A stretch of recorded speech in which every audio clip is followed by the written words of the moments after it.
잊혀진 마음에 주님의 사랑은 빛이 되어 만져주시고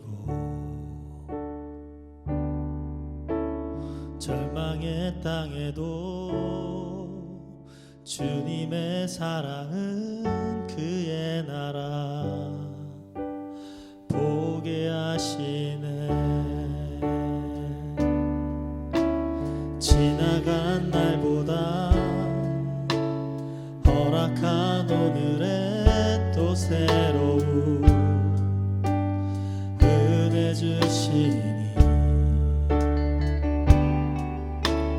영원히 빛나는 그 사랑 안에서 나의 삶은 완성되어 가네. 소망 없는 인생의 아픔 속에도 내 아버지 주님의 사랑 노래하리라. 세월 지나 세상이 끝난다 해도 나 오직 주를 찬양하리라.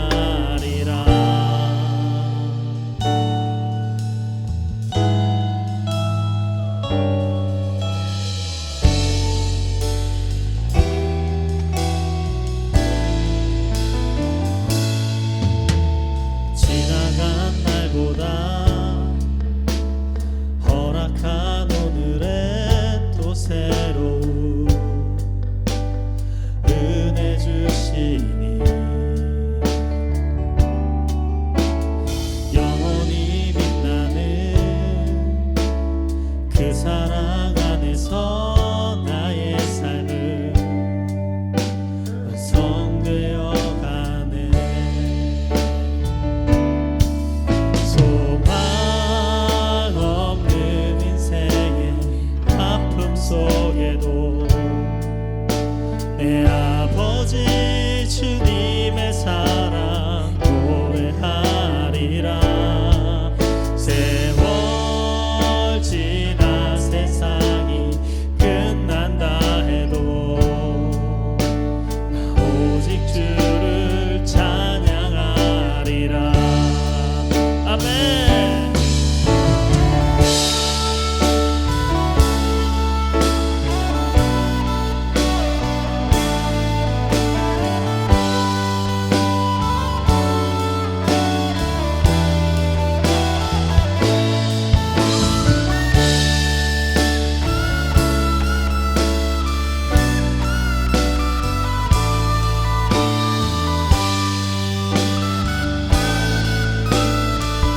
우리 함께 고백합시다. 소망 없는 인생의 아픔 속에도 내 아버지 주님의 사랑 노래하리라. 세월 지나 세상이 끝난다 해도 오직 주를 찬양하리라. 소망 없는 인생의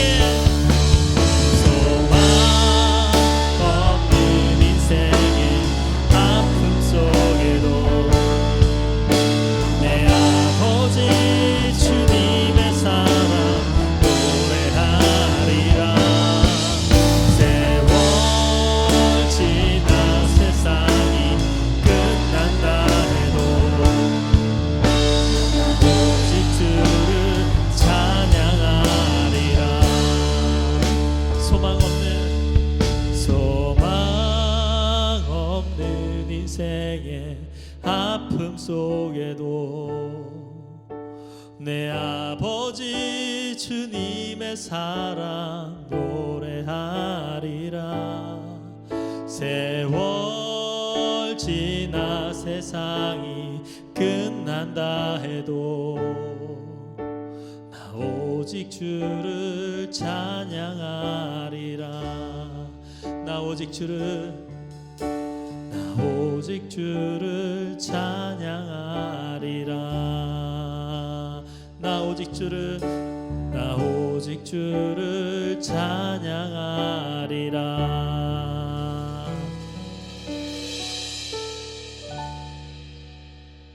오늘 이렇게 100일 정오 기도에 참석하셔서 기도해 주시는 여러분을 주님의 이름으로 축복합니다.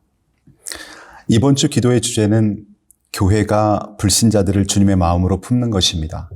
저는 오늘 사랑이 답이었어 라는 제목으로 먼저 하나님 말씀을 전합니다. 얼마 전 한 TV 인기 프로에서 개그맨 이용식 씨가 나와서 이런 말을 하는 거예요. 자신이 죽으면 그 묘비에 이렇게 쓸 계획이랍니다. 더 웃길 수 있었는데. 평생 남을 웃기며 살아온 그가 더 웃기지 못한 아쉬움을 비문에 남기겠다는 그 말을 들으면서 감동이 되더라고요. 과연 나는 죽게 될 때 그리스도인으로서 어떤 말을 남길 수 있을까? 곰곰이 생각을 해보니 더 사랑할 수 있었는데 라는 문기가 밀물처럼 밀려오고 있었습니다. 사랑, 십자가 핵심 메시지이며 세상을 향한 교회의 해답입니다. 이 아가페 사랑은 어떤 특징을 갖고 있을까요? 첫 번째로 그 사랑은 희생을 동반합니다. 본문 16절은 말합니다. 하나님이 세상을 이처럼 사랑하사 독생자를 주셨으니 하나님은 인류 구원을 위해 독생자를 희생시키셨습니다. 상대를 위해 무엇을 희생할 수 있는가가 그 사랑의 정도를 결정하는 거지요. 외아들 예수를 희생시킬 만큼 하나님 아버지는 우리를 사랑하셨습니다. 한국교회는 이제 이 질문 앞에 서야 합니다. 세상을 구원하기 위해 지금 교회는 무엇을 희생하고 있는가? 사실 한국교회는 50년대, 60년대, 70년대 세상을 향해 많은 것을 희생했습니다. 6.25 전쟁 이후 교회는 배고픈 자들에게 먹을 것을 제공했고요. 배우지 못한 자들에게 교회가 앞장서서 한글을 가르쳤습니다. 남존 여비의 유교 사상이 팽배해 있는 그때에도 한국 교회는 남녀를 동일하게 취급해주고 여성들의 이름을 불러주며 그들의 한을 풀어주었습니다. 부흥회를 통해서 영적 대각성 운동이 일어났지요. 마을 사람들의 삶이 실제로 변화가 되었습니다. 한마디로 세상을 향한 거룩한 영향력을 교회가 보유하고 있었던 것입니다. 그러나 2000년대 접어들면서 역전현상이 일어났어요. 세상은 교회를 비난하기 시작합니다. 교회를 자기들끼리만 즐기는 집단이라고 매도해 하곤 합니다. 보이지 않는 곳에서 나름 선행을 실천하는 교회의 입장은 억울하게 느껴질 수도 있습니다. 하지만 세상이 공격하는 이 말을 귀담아 들여보면 자기들끼리만 즐기는 집단이라는 이 말 속에는 세상이 사랑받고 싶어 한다는 거예요. 세상이 줄 수 없는 무조건적인 아가페 사랑을 교회로부터 받고 싶다는 것이죠. 두 번째로 사랑은 살리는 사역을 합니다. 16절 하반부를 보십시오. 이는 저를 믿는 자마다 멸망치 않고 영생을 얻게 하려 하심이로다. 예수님은 죄의 노예가 된 인간들을 심판하기 위해 오신 것이 아니라 살리러 오셨다고 했습니다. 요한복음 10장 10절. 내가 온 것은 양으로 생명을 얻게 하고 더 풍성히 얻게 하려 함이니라. 사랑의 가장 극적인 행동은 상대방을 살려내는 것입니다. 교회가 세상의 문화를 선도할 수 없어요.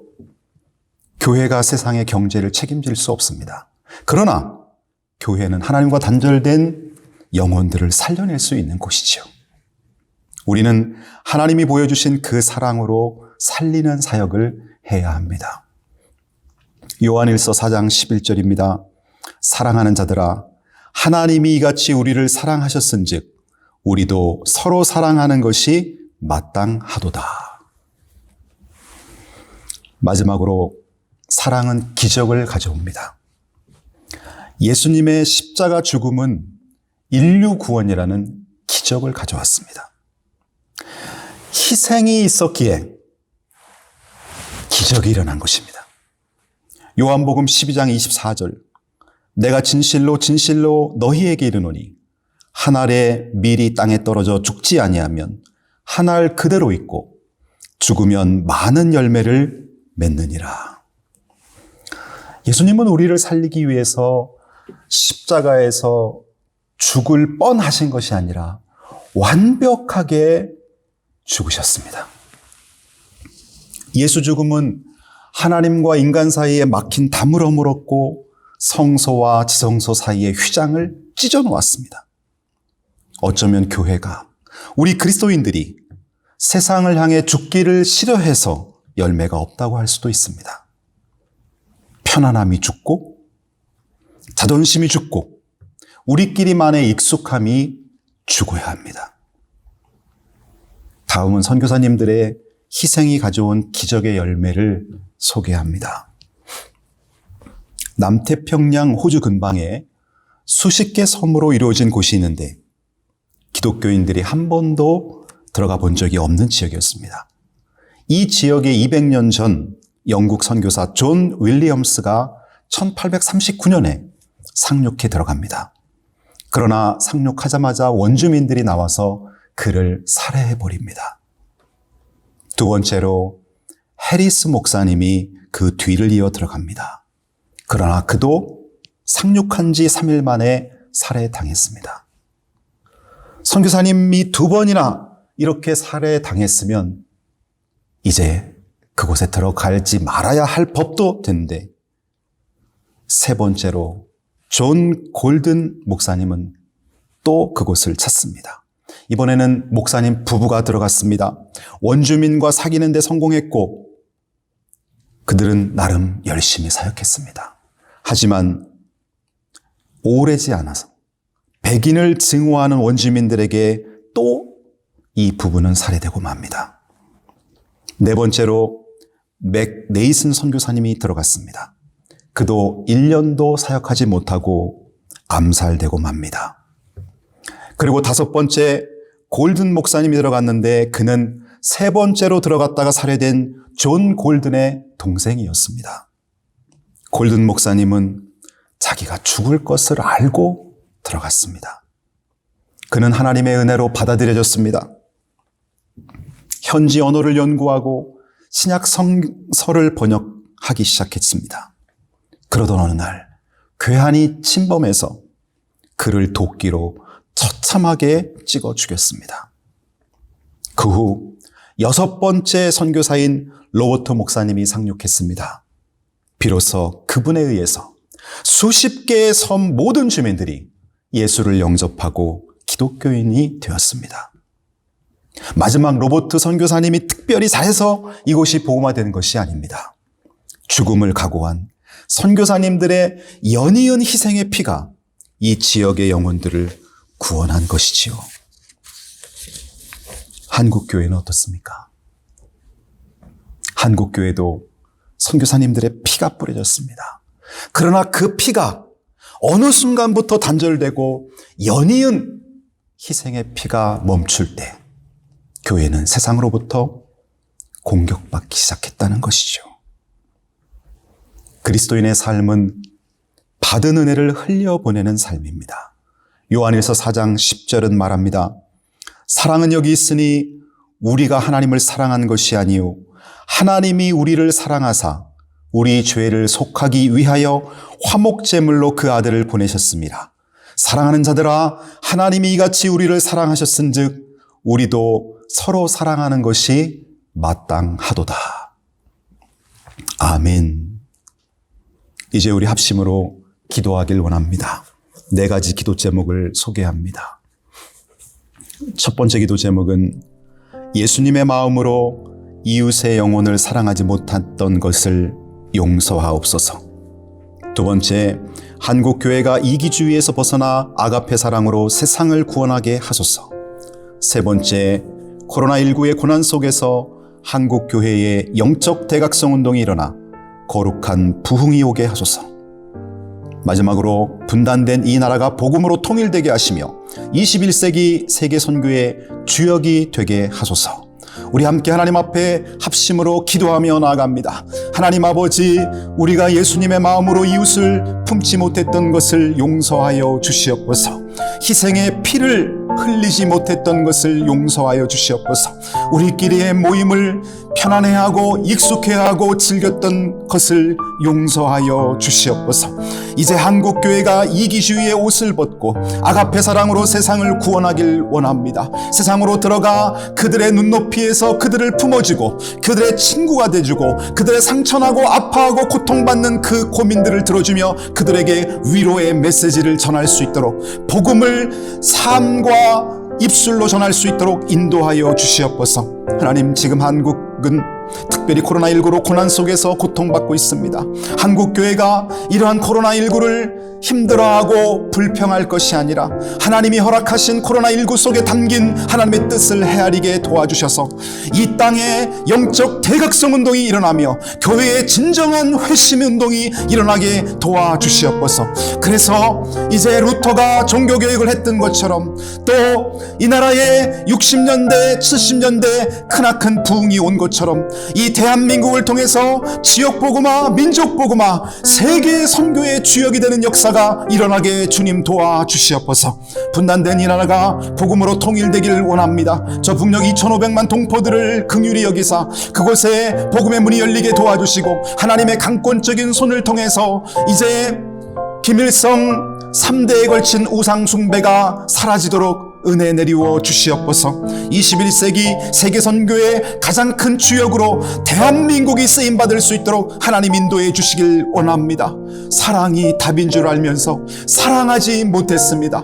편안함을 즐겼습니다. 주님, 이제 우리 교회가 희생하게 하시고 우리 그리스도인들이 헌신하고 희생하고 우리의 이웃과 우리의 가족과 이 나라의 민족을 구원하는 도구로 쓰임받도록 역사하여 주시옵소서. 하나님, 사랑의 기름 부음을 주시옵소서. 사랑으로 충만하게 도와주시옵소서. 내가 그리스도와 함께 십자가에 못 박혀 죽는 경험을 매일 우리가 할 수 있도록 인도하여 주시옵소서.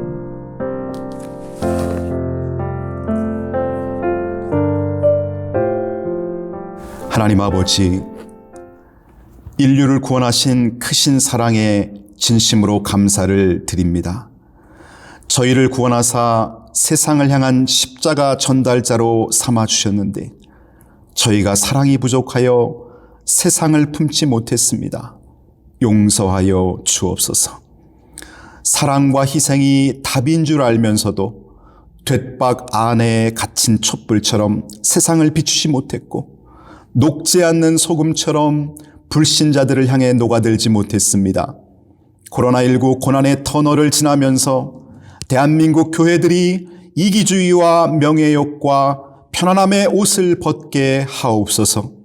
이제 우리가 예수님이 보여주신 사랑과 희생의 옷을 입고 죽어가는 영혼들을 구원하기 위해 세상 속으로 들어가게 하옵소서. 하나님 아버지, 우리에게 참회의 눈물을 주옵소서. 우리에게 사랑의 능력을 공급하여 주옵소서. 우리에게 희생의 결단을 주옵소서. 우리가 썩어지는 미랄이 될 때 사단의 견고한 진이 무너지게 하시고 지역 복음화, 민족 복음화의 기적을 보게 하옵소서. 예수 그리스도의 이름으로 기도하옵나이다. 아멘.